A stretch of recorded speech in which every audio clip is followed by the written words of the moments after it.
start? Okay. Okay, so I'm very pleased to welcome you here in Kiev, and it's a great honor for me to be here. It's my first time in the Ukraine, and I'm absolutely impressed by the weather conditions, because yesterday I was in a snowstorm and today that's springtime. So that's very impressive for me. And I would like to start with my favorite topic, that's menopause. And I would like to share with you how we could deal or manage menopausal women. And as we've already heard, there are a lot of changes that do occur with menopause. And we also have, thank God, a lot of treatment options to deal with these changes. And I would like to start with 3 cases. So I think typical cases in our practice. And while I will give my presentation, you can already think about what you could do with these patients. And in the end, of course, I will just discuss with you together what kind of treatment options we can offer. So this is the first woman.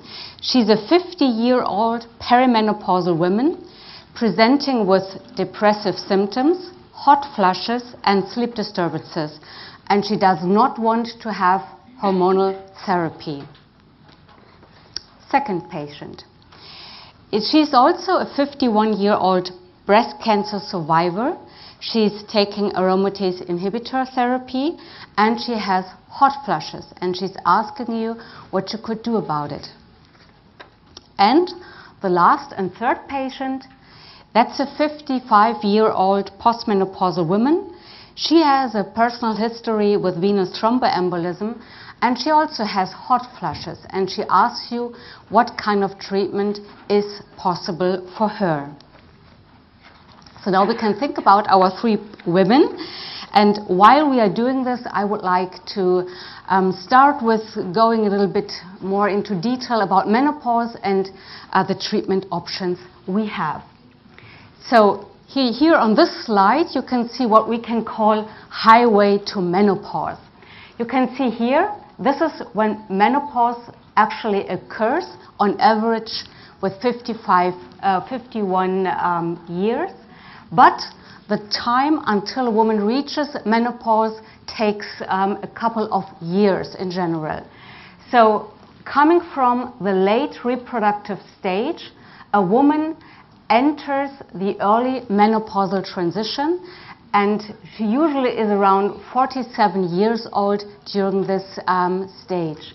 Then it really gets bumpy, and the woman gets from the early menopausal transition into the late menopausal transition, and now she's about 49 years old.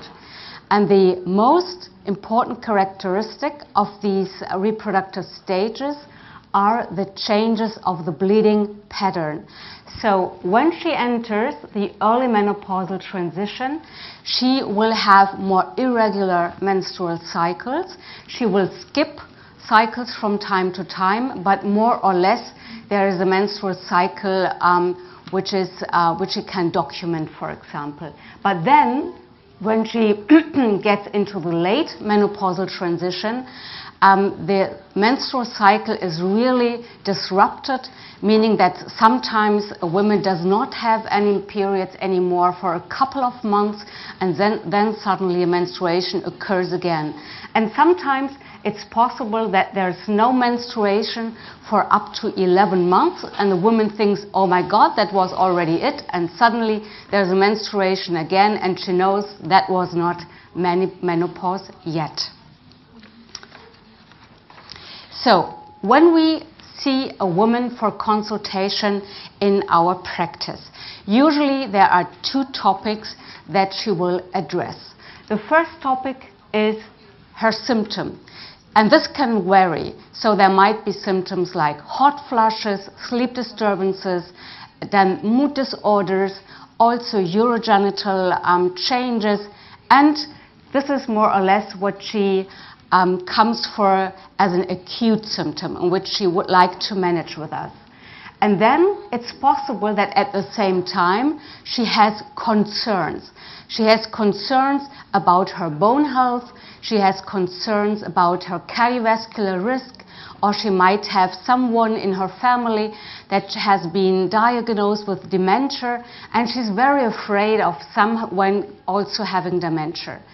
So this means we have to deal with those two topics, with her acute symptoms and also with her fears of having some diseases later on during her life. So we also have to talk about preventive actions. What do we have to know about the woman before we can counsel her in a good way? That's all what you already know. So we have to take a personal history. We have to know what kind of drugs is she taking, what's her lifestyle like, does she have any comorbidities, and also how does her family history look like. Then, of course, we have to do a physical examination, and part of this physical examination is a gynecological examination. And then it's useful to have at least some blood parameters analyzed, and most importantly, it's FSH and the estradiol and TSH to get an idea where in this reproductive change the woman really is.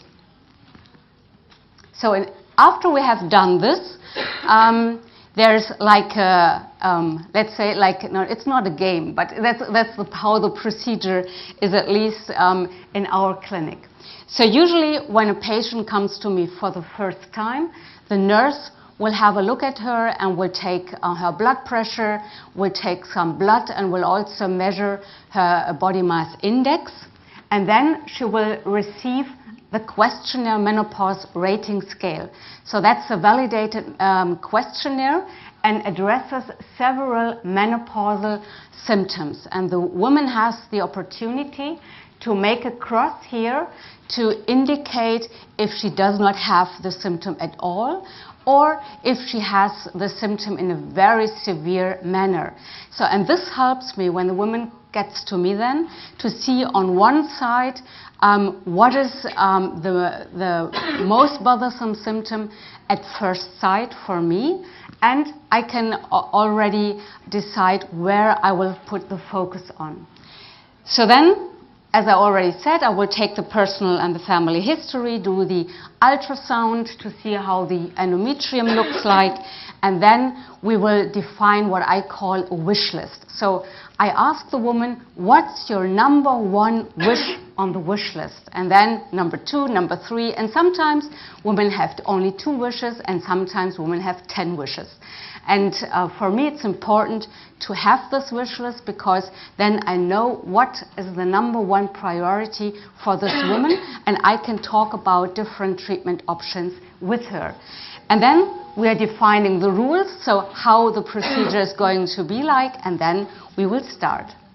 So my wish list looks like this. So I ask her, as I already said, so what do you want me to put on your wish list as a number 1 priority? What is number 2? What is number 3? And so on. And then when I know what kind of symptom is her number 1 priority symptom, I have something which is, we can call the most bothersome symptom.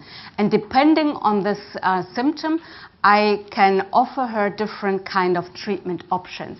So let's say she has a symptom like hot flushes, sleep disturbances, or mood disorders, and she really suffers from it. And then it's my job to give her information about hormonal therapy and also about non-hormonal therapy. So now we go through the whole wish list, and I tell her for every wish she has, we have different kind of alternative treatments like herbal products like black cohosh, also acupuncture, or other kind of non-hormonal treatment options. Then for some women, it's also very attractive to use non-hormonal pharmacotherapy like antidepressants or anticonvulsants. And then, of course, we have different kind of hormonal preparations, we have bioidentical hormones, we have synthetic hormones, and we have estrogens, progestogens, and for some women we also have androgen therapy. So, and then, depending on her wish list, depending on her preference, and depending on her medication and her morbidities, we go through the different kind of treatment options, and I can tell the woman how likely we are going to manage her symptom with this specific treatment. I can tell her more about side effects, risks, and also long-term risks, which of course differ between the different treatment options we have. And then we are at the start. So the woman decides, okay, I would like to start with this treatment, and if there's no contraindication to do so, I give her a prescription for 3 months. Then the woman goes home, starts with the therapy, and we will have a telephone call usually after 2 to 3 weeks. And that's important for me to see if the woman is still compliant or if she has already thrown her medication into the corner, or if she has any side effects. So that's more to get a broad view of how she likes the therapy. And if everything is fine, I see her back again after 3 months, and then I go through the wish list again to get an idea if we did reach already all goals to 100%, or if we need to have need to do some fine-tuning, or if she says, no, that's absolutely nothing for me, I would like to change, and then we have to change the therapy. So let's have a closer look at the different kind of treatment options, and I would like to start with the hormonal therapy. And as you all know, the most important question right at the beginning is to ask yourself and the woman, do you have a uterus or do you not have a uterus? And if the woman has a uterus, and if the woman has a uterus, we have different kind of estrogens available, which we have to combine with progestogens to have enough safety for the endometrium. And we can also offer an intrauterine device, the Mirena sterile, for endometrial protection. So here we have a lot of opportunities, and we are able to fit the dosage and the kind of application to the women's wishes and needs. And then if a woman does not have a uterus anymore, we can first start with estrogens alone, and sometimes it's still necessary to give her some progesterone, but for the majority of hysterectomized women, it's enough to give estrogens only. And then the biggest discussion will start. I think it's the same here as it's everywhere in the world, that women are very afraid of using hormones because the media is full of stories or articles about breast cancer risk associated with hormonal therapy, and the women have the impression, if I start hormone therapy today, tomorrow I will have breast cancer. And this is why it's for me always very important to give her a better clue about the real numbers. And to explain this to the women, I usually use this chart here. So to understand this chart, we have to imagine that today we are 2,000 women here in this room. And all of us 2,000 women are between 50 and 59 years old. And then all of us 2,000 women still have a uterus. So that's the first part of the slide. So we are 2,000 non-hysterectomized women between 50 and 59 years old, and then half of us, so 1,000 women, will receive an estrogen progestogen preparation. It's an oral, so it's a pill, and the other 1,000 of us will do not receive anything. And then we go home, we live our lives for another 5 years, and then we meet again here, and then we count what has happened to us. And that's That's these numbers here. So, for example, in the women that have had an oral combined hormone preparation, in the group of thousands women which had this hormonal therapy, there will be 2.5 women more than in the non-treated women with a coronary event. There will be additional 3 women that will have been diagnosed with breast cancer. So it's not every woman that is taking hormones today having the diagnosis of breast cancer tomorrow, but the difference between hormone users for 5 years and non-users are 3 additional cases per 1,000 women. We also have some benefits. This is what we see here on the right part. So in our hormone treatment group, there are less women diagnosed with diabetes. There are less women with fractures. And actually, there are more women still alive in our hormone group, because a few women have already died. If we look at women that are hysterectomized, so it's the same story. We are 2,000 women here. We are all between 50 and 59 years old. 1,000 of us will receive estrogen only, and the other 1,000 women will receive nothing. And we meet again here in 5 years, and then we see that there's only one adverse one risk, which is the venous thromboembolism risk for women that are taking oral estrogens. So this takes the most of the time during the consultation, at least for me, and I think it's not so much different here.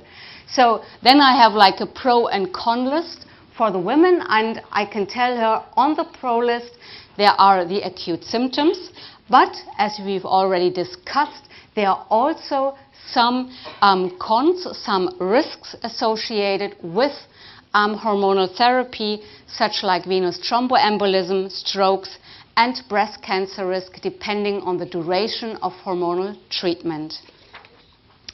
And now there are women that are saying, no, I do not want to take any hormones, or maybe they have some kind of contraindication so that hormonal therapy is not an option, or they say, well, the symptoms are not so bad and I would like to take or try something else.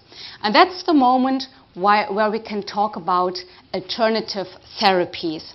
And 2 years ago in Switzerland, we put together a guideline about what kind of alternative therapies there are to treat menopausal symptoms, specifically hot flushes. And we went through all the literature and to find out how good the evidence is for recommendation of different alternative treatments. And I would like to focus on only a few of those alternative treatments, specifically on herbal products. And as you've already heard, we do have phytoestrogens. Phytoestrogens are not the same as phytotherapy. I will explain to you this later, what the differences are. And the most known phytotherapy of phytoestrogen is probably isoflavones derived from soy or red clover. And there are tons of tons of studies that have been performed compared to placebo to find out if soy isoflavones are really effective in reducing hot flushes. And most studies are saying, it's maybe a little bit superior than placebo, but there are also a lot of studies that do not show significant difference between placebo and soy isoflavone. But if a woman would like to try this kind of treatment, we can offer her about 50 to 60 milligram isoflavones per day or 30 milligram genistein per day. But if you have a woman who's a breast cancer survivor, the story is different. Because first of all, the studies we have about soy isoflavones in breast cancer patients have told us that hot flushes are not actually reduced by soy isoflavones. And we are not so sure if soy isoflavones are really safe in breast cancer survivors. So why is this? The reason for being a little bit critical about soy isoflavones in breast cancer survivors is that soy isoflavones are doing their job via the estrogen receptor signaling. And as most breast cancers are estrogen sensitive, you never really know, or at least we do not have enough studies that have proven to be really safe in breast cancer survivors. So that's the huge difference between phytoestrogens and phytotherapy, as phytoestrogens are ligands for the estrogen receptor, and phytotherapies like black cohosh are not. So let's focus on other herbal treatments. So that's all different kind of herbal products that can be summarized as phytotherapy, and probably the most known phytotherapy is black cohosh. And black cohosh has been found to significantly reduce hot flushes in healthy peri- and postmenopausal women, but also in breast cancer survivors. And as you can see here, that's the level of evidence.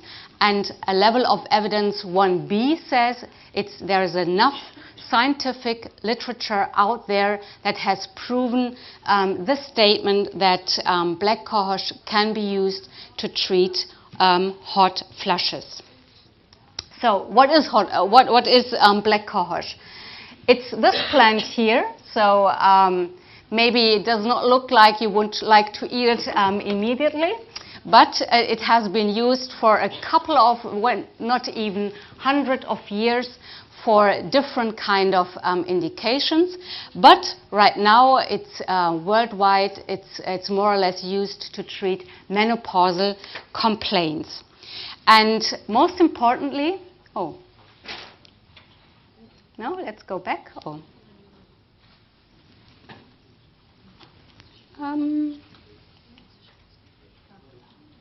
Okay, here we are again.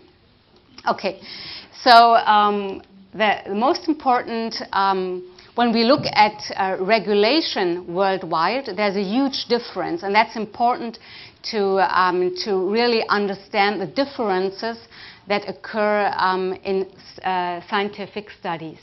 So there are countries, for example, like the US, where black cohosh is regulated as a food supplement. That means you can go to any drugstore and get whatever kind of black cohosh you would like to have.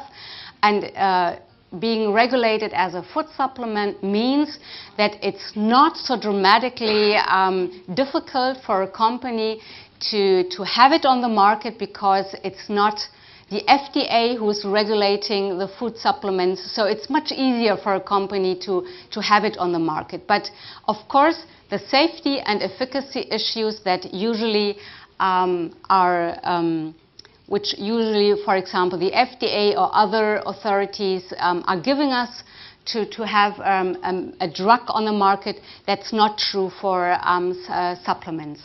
But there are other countries where black cohosh is regulated as a drug, and this means that the procedure to have it on the market, to have it approved on the market as a drug, and maybe also reimbursed by insurance companies, to have it this kind of way, it's necessary for the company to go through all the processes that any other medication has to go through too. So when we ask ourselves, how is black cohosh doing its job? As we've already heard, it's not working like a phytoestrogen. Phytoestrogens are binding to the estrogen receptor, and that's not true for the phytotherapy with black cohosh. So black cohosh has an impact on our brain, and this means the following. when we ask ourselves, why do we have hot flushes when we go through the menopausal transition? That's weird, only because something changes in our ovaries. Why is it changing here in our brain? And why are we sweating or freezing?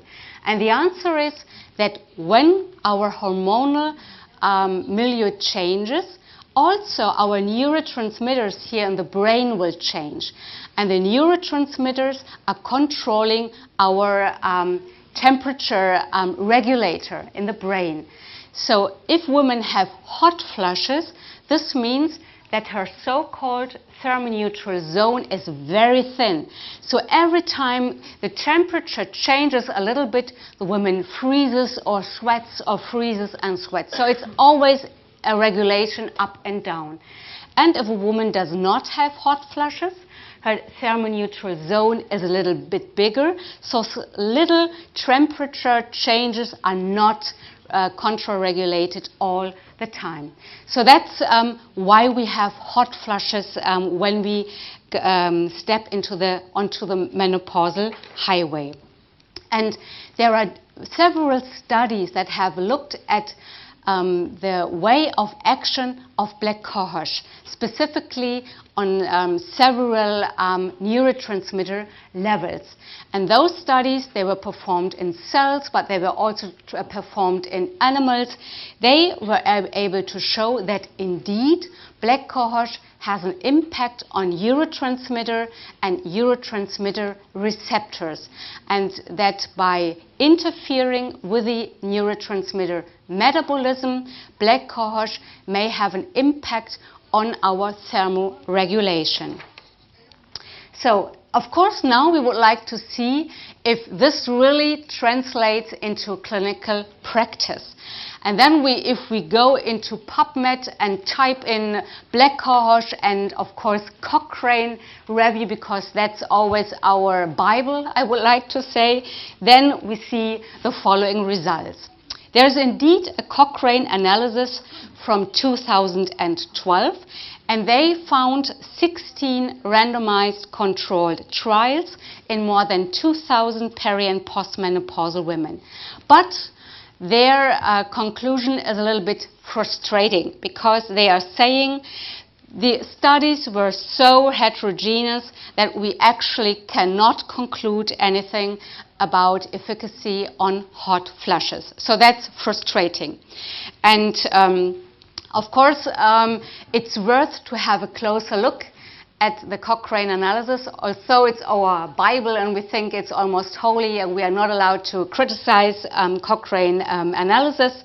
But then there was one important thing, and that was that not all herbal or black cohosh products that were used in those studies were medicinal products. So some were supplements, some were drugs, and they were all mixed together.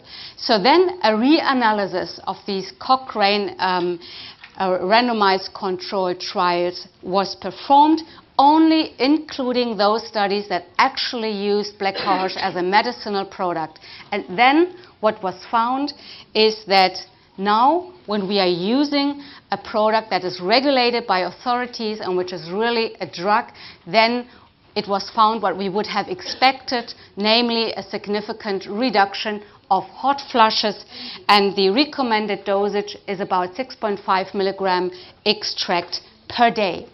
So let's have a look at what we can really achieve with these 6.5 milligram black cohosh extract per day. And we can also have a look at the question if it's worth to increase the dosage. So let's have a look at the first study.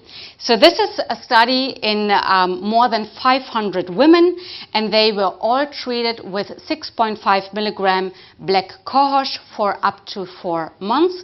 And in this study, the menopause rating scale was used to assess the severity of menopausal symptom before treatment and after 4 months of treatment. And what we can see here, already just by looking at those graphs, we can see that with the help of black cohosh, the severity of menopausal symptoms in general was significantly reduced. But also if we have a look at single menopausal symptoms. So here you have all the different kind of menopausal symptoms that are part of the menopause rating scale. There are hot flashes, sleep disturbances, fatigue, depressive mood, and also sexual function disorders, then joint pains or urinary problems. So all kind of different menopausal symptoms are evaluated by this menopause rating scale, and you have 4 options as an answer. The first option is it's not present, the symptom, it's mild, it's moderate, it's severe. And the first column shows us how the severity was in those women before they started the treatment. And then you can see there's always, for all symptoms, there's always a reduction with black cohosh after 4 months. And not surprisingly, hot flushes were the most prominent symptom at the beginning. Then, now we saw that the comparison of pre and post treatment already shows a significant difference or a significant benefit for the woman. Of course, now we would like to know, is it really better than placebo? But we could also argue, well, that's just the placebo effect, and who knows if it's really better or superior to placebo. And that was the goal of this study here. So this is a study where women received either placebo, that's the gray bar here, or they received 6.5 milligram black cohosh per day, that's this light green here, or they received the double dosage, so 13 milligram per day, again 3 months.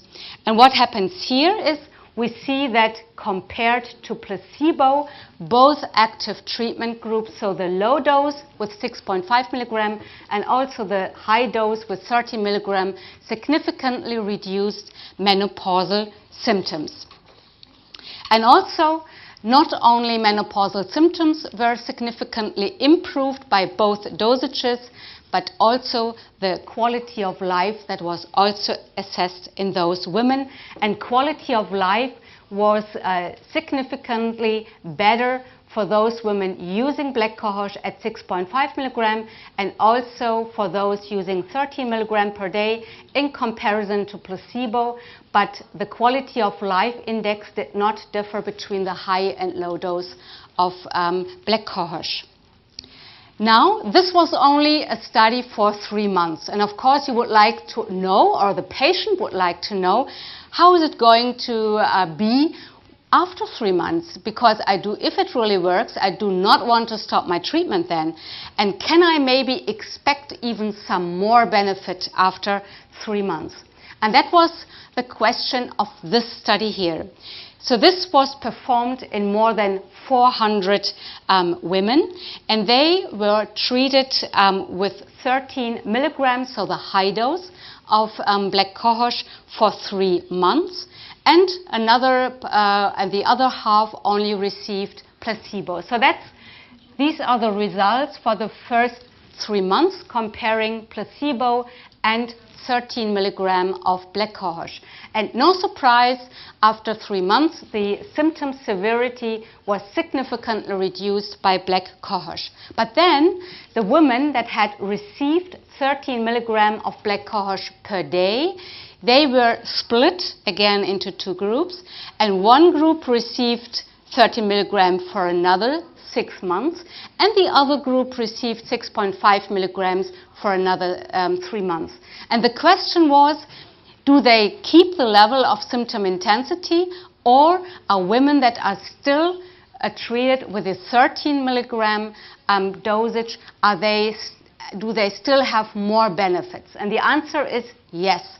So if you compare the 3 months and the 9 months result for menopausal symptoms for those women that had been treated with 30 milligrams, you can see there is still a reduction of symptom intensity to be expected. While women that had been treated with 13 milligrams first and then received 6.5 milligram after the initial 3 months of treatment, there's no significant difference between 3 months and 9 months. If we ask the woman, are there any side effects or is there anything you do not like about this treatment, the results in general showed a very good tolerability, and only 4% of women reported some kind of adverse events, which were usually mild and mostly gastrointestinal.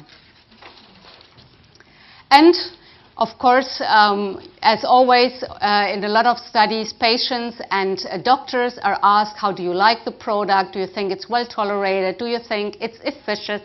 And the answer was here from both sides, so from the physicians and from the patients, that it's efficacious and that it's safe and well tolerated. But it's still necessary to have a closer look at safety issues, because a couple of years ago there was a huge debate about safety and liver safety and breast health, and that's why I would like to focus on these two topics a little bit more closely.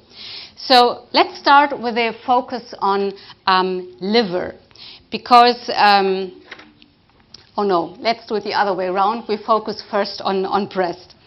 So there are several studies, as always, first in cell culture, looking at different kind of proliferation indices and so on, if black cohosh has an impact on this in breast cancer cell lines. And the answer was no. So this means we do not, I go one slide back, so we do not have to be afraid, at least from our knowledge from experimental studies, that black cohosh has a negative impact on breast cancer cell lines. It's not, so there's no proliferative effect.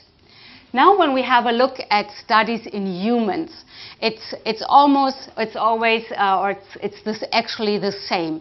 So we have a study from Stockholm, and they looked at changes in breast density. They also did some breast biopsies to see if proliferation indices were changed, and the answer was no. No change in mammographic density and no change in proliferation indices in healthy breast tissue if women were treated with black cohosh. Then there's a huge study coming from Germany, and in this study, women, they were all breast cancer survivors, and some of those women had to receive black cohosh to treat their menopausal symptoms, and the other women had not received black cohosh for menopausal symptom reduction. And then it was calculated if the risk of having a recurrence was increased by using black cohosh, and the answer was no.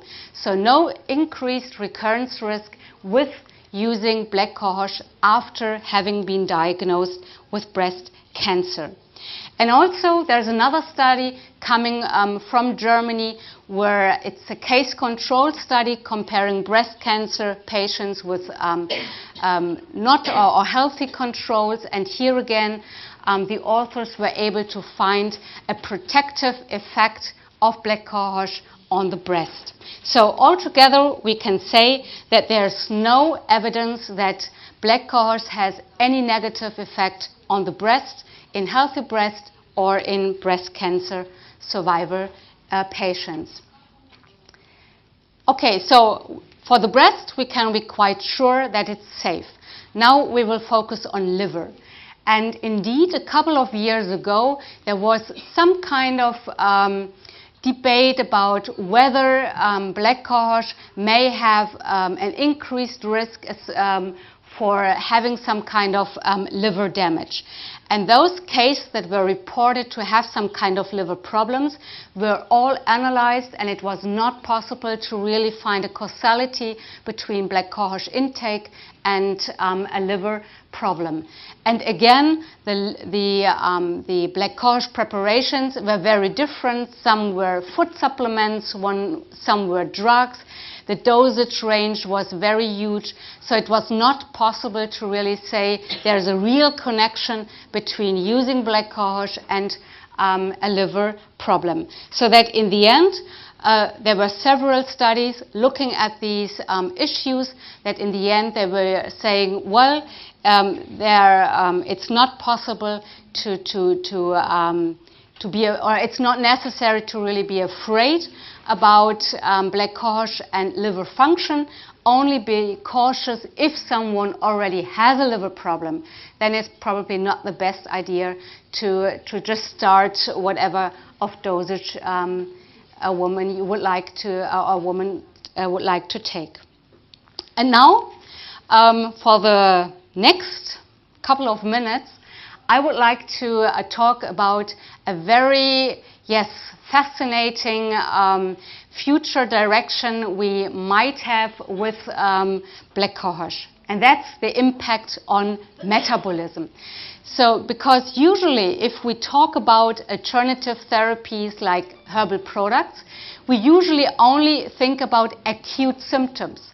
You remember that usually in a consultation we have to deal with acute symptoms, but we also have to deal with concerns a woman has.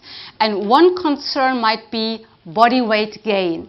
And usually if we talk about herbal products, we only focus on acute symptoms because we think, no, it's not really working in the long way, and then the woman has to do something else, for example, to control her body weight. And that's the big question, if it's maybe possible to also have an impact on other menopause-related changes of our body. So let's have a closer look at weight gain. I think, as you all know, most women complain of weight changes when they pass through menopause. And when you have a look into the literature, you always find this number here. So an increase of body weight of 0.5 kilogram per year. So then you might think, okay, 1.5 kilogram per year is not too dramatic, and maybe I can get myself adjusted to this idea of putting on weight, but in practical or in daily life, it's not 0.5 kilogram like a stable increase of body weight, but most women have the impression suddenly within 6 months I have put on 5 kilos, I have no idea why, and my body is just completely out of control. And they are very afraid that this process continues and continues, and suddenly they have put on 30 kilos. So that's a major fear of most women. And of course, it's not only a cosmetic problem, it's also associated with an increased risk of having metabolic diseases like type 2 diabetes. So then, if a woman asks me, so what can I do to get control over my body weight again? Then usually we only have a couple of options.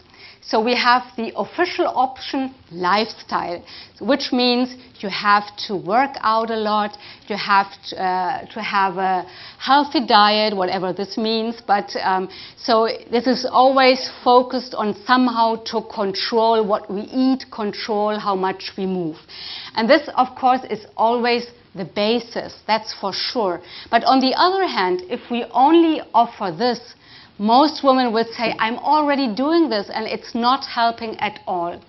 Then, on the other hand, we have surgery. And of course, most women say, no, I do not want to do any surgery. At least I'm like this.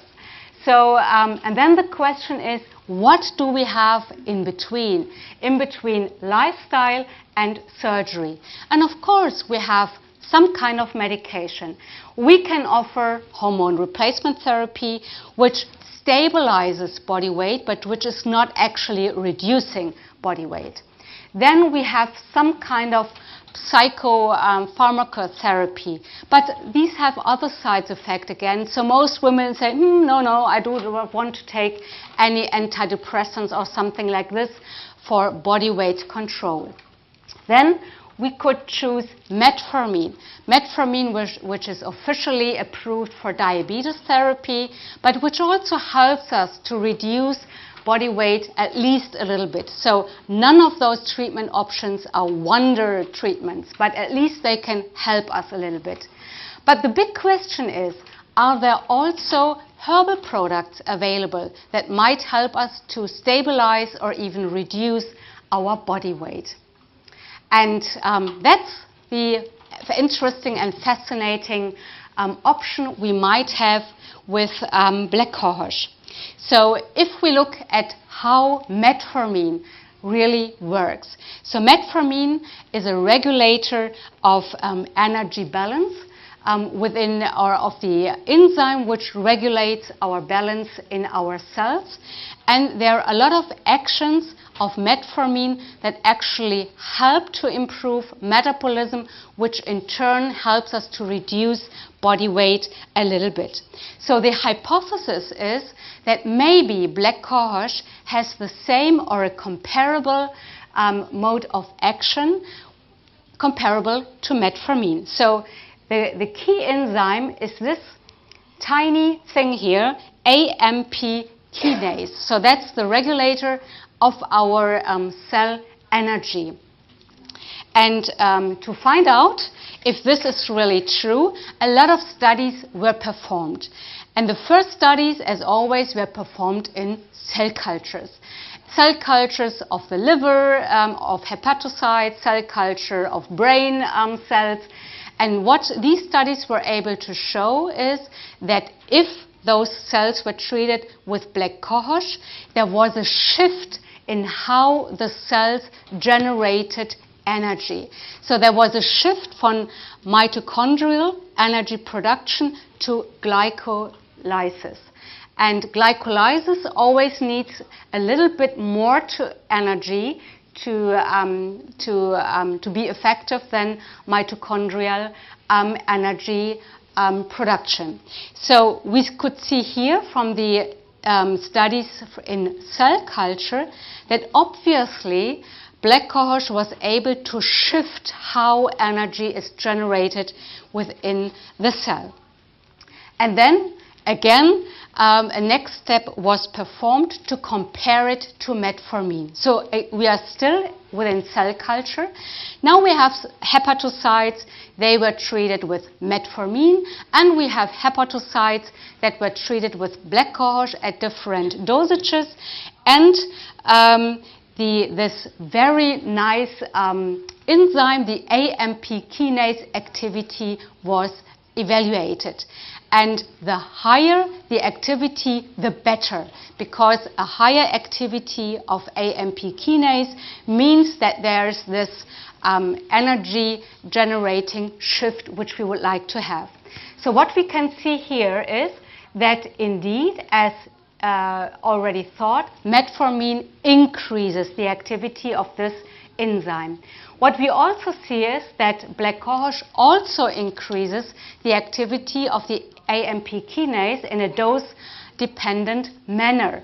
So when those cells were treated with the highest dosage of black cohosh, we can see here that the AMP kinase was significantly increased in comparison to cells that were not treated, and that there was no significant difference between metformin and black cohosh induced activity of this enzyme. So that was already a hint into the right direction, saying, well, it could be possible that black cohosh has the same impact on metabolism within the cell like metformin has. So then the next step, before we can go into humans, is to have a look at mice. So here we can see two different kinds of mice. Actually, it's the same race, but you can see one is really big and the other one is just normal. And the difference between those two mice are that these fat mice here, they have been knocked out for their leptin gene. So this means they are obese mice. That means their leptin gene was knocked out, and these poor animals were so hungry and they were eating all the time. And this is the normal, the wild type mice, and they eat when they are hungry, and if they're not hungry, they're not eating anymore. So this model was used to study the impact of black cohosh in comparison to placebo on metabolism and body weight. So these mice, the fat ones and the normal ones, were treated with metformin or placebo for 1 week only. So it's only the change of body weight that appeared within 1 week. And what we can see here is that animals treated with I forgot, the other ones also received metformin. I'm sorry. So it's black cohosh versus placebo and metformin versus placebo in those animals. And we see that those animals that did not receive any treatment, they were eating, and were gaining the most body weight within this 1 week. The other animals that were treated with metformin or with black cohosh orally, they also increased the body weight, but not in such a dramatic way. So we can see here that, for example, in those animals that were treated with oral black cohosh, their increase of body weight was less in comparison to those animals that were eating all the time and not receiving any treatment. And the biggest difference was for those animals that had black cohosh injected. Of course, that's not a very nice treatment option for us as humans, but still, in mice, it was interesting to see that those animals that received intraperitoneal injections of black cohosh, they actually lost weight, although they were eating all the time, but less. So that's also already a very impressive result after only 1 week of treatment.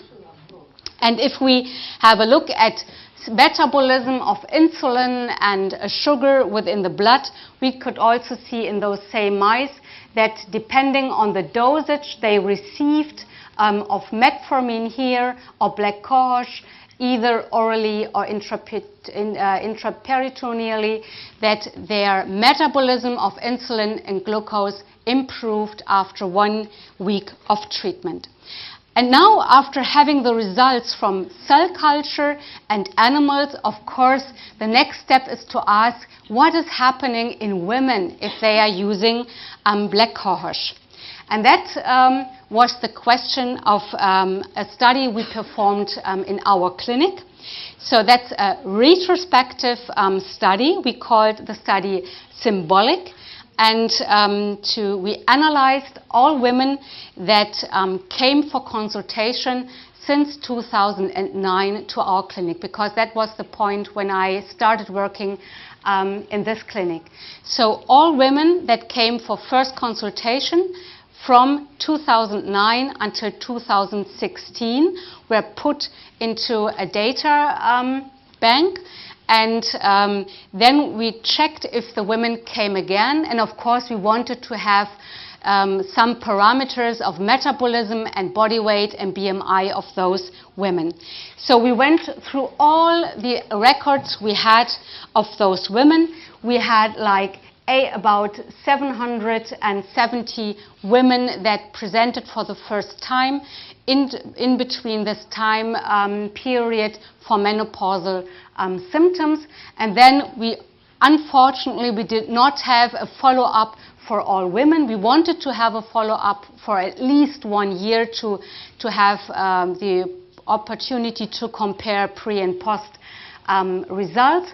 So in the end, we had like about 32 women that had come for first consultation, had been treated with black cohosh 13 milligram per day, and for whom we had all kind of metabolism data and body weight and BMI.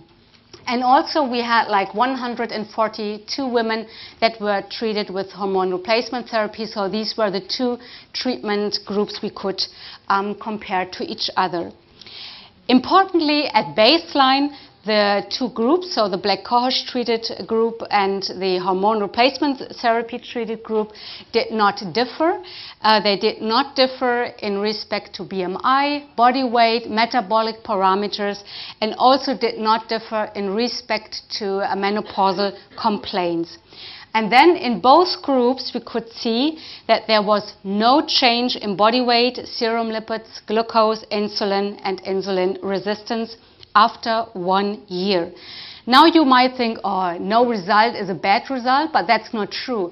Because when you remember that usually a woman gains 0.5 kilogram per year when she goes through the menopausal transition, having a stable body weight and stable metabolic parameters within the blood, that's a success, because usually you would expect a negative effect. So we could see that menopause, hormone replacement therapy and black cohosh both were able to not only improve symptoms, but they were also able to stabilize parameters. And here you can see what we assessed. So we had Homer index for insulin resistance, we had the abdominal circumference, we had body weight, we had blood pressure, and there was no significant difference between between hormone replacement therapy treated women and black cohosh. The conclusion at this point was that body weight and metabolic parameters do not change in menopausal women treated with either hormone replacement therapy or black cohosh. If you think now, oh, maybe there are also other herbal products that might have a positive impact on body weight, that's true. There was one publication from last year focusing on phytoestrogens, and for phytoestrogens also it was possible to show that there is not a huge impact on body weight. Also, in those women that already have an increased body weight, there was an adverse effect on body weight. So this means for phytoestrogens, it seems to be more important how the baseline condition is, whereas in our study with black cohosh and hormone replacement therapy, it really didn't matter how the baseline situation was. So in summary, black cohosh is the best characterized herbal treatment for menopausal symptoms. It's well proven in efficacy and safety, and that's, I think, one of the most promising effects. It's not only helps us to reduce menopausal symptoms, it might also reduce long-term estrogen deficiency problems that might occur with menopause. Now I would like to switch to this, before we come back to the cases again. I would like to have a look at how we could integrate herbal products like black cohosh with hormone therapy. Because I think it's important also for women that they do not have to decide between I'm an alternative woman or I'm a hormone woman, but that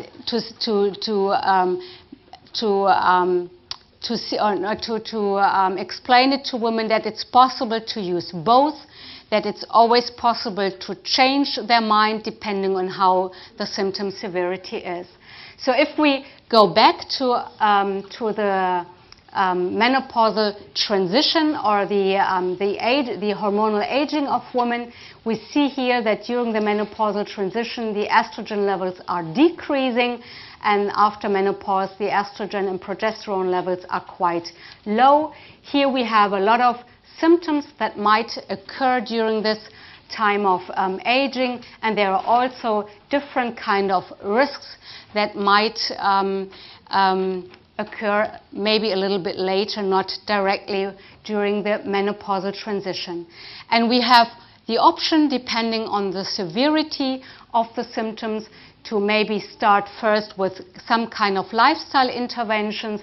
We can use herbal products like black cohosh to reduce symptoms and to help women to go through this kind of menopausal transition a little bit more easier.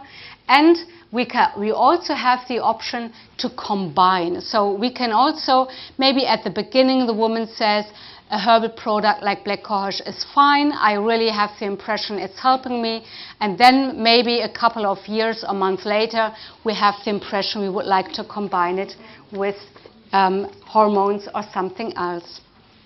Okay, I think you're already waiting for the break, but let's just have a quick look before you are going to have your coffee. What kind of treatment options we have for our 3 women from the beginning. So you remember this woman, she's 50-year-old, she's perimenopausal, she's depressive, she has hot flushes, she has sleep disturbances, and now she's asking us, what can I do? And of course, as you know now, we have always different strategies. Of course, workout is always a good idea, but if this is our only recommendation, she probably does not like us anymore.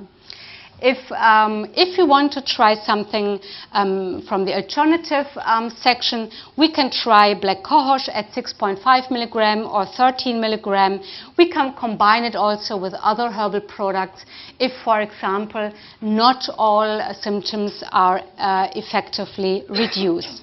We can also try some micronutrients if we want to improve mood or sleep. So this is some amino acids we could try, but of course we can also try antidepressants and whatever we would like to try on top of that. If we have breast cancer survivors with hot flushes, then we do not have so many options like we have in healthy women. But again, we have the option to treat her with 6.5 milligram black cohosh or 13 milligram. We can combine it with other therapies like acupuncture. Of course, we can offer antidepressants depending on what kind of anti-estrogen therapy she receives. We have to decide which antidepressant we can use. We can also offer anticonvulsants, but most likely we cannot offer hormone therapy. And finally, we have this woman who has had a venous thromboembolism, who has also hot flushes, and for her again we can offer black cohosh at 6.5 milligram or 13 milligram. Of course, we can offer antidepressants and anticonvulsants, and if this is not working sufficiently, we can also offer transdermal menopausal hormone therapy, although, as you know, it's officially contraindicated after having had a thromboembolism.